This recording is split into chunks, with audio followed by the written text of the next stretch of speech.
something about me. I'm actually hard of hearing. I have like a mild to moderate hearing loss. In school, we had like the deaf and hard of hearing teacher that you'd like meet with like once a week.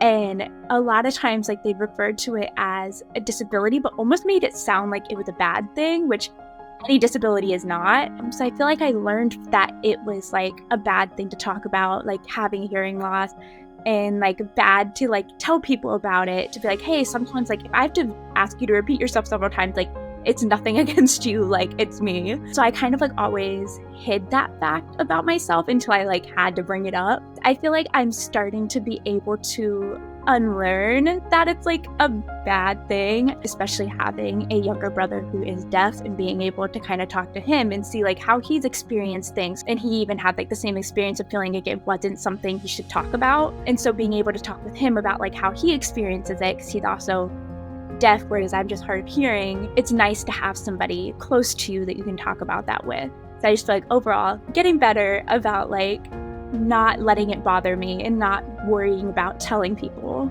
about it. I am very much so an introverted person. And so that's why when I saw that they were like, hey, we're looking for another project manager, I was like, you know what, this would be a big challenge for me, but I feel like it's something I need to push myself to do. And it's like my first few client calls, I was so nervous because I was like, I don't know how this is going to go. You never know how it's going to go, really.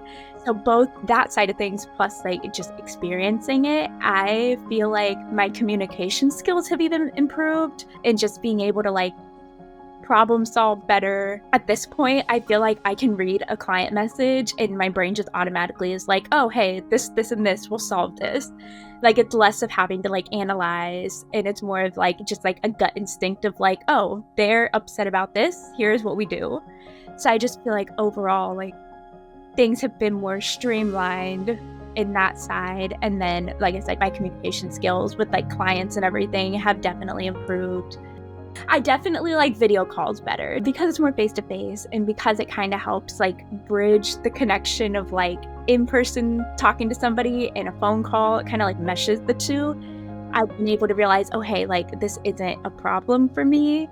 Like I'm able to understand it. I don't need to psych myself out about it. And then I've been able to grow the confidence in that. I feel like that also helps for like any clients where like maybe English isn't their first language, because then like they have different options for communicating with the team too. So they're able to do what's comfortable for them.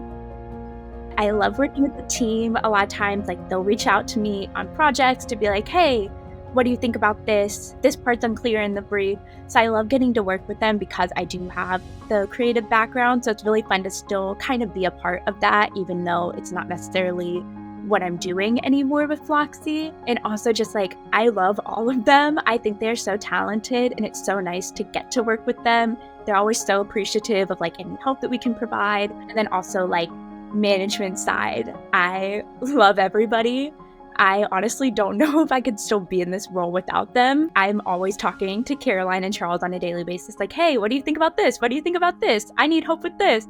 And they're always there, and it's so nice to have that support.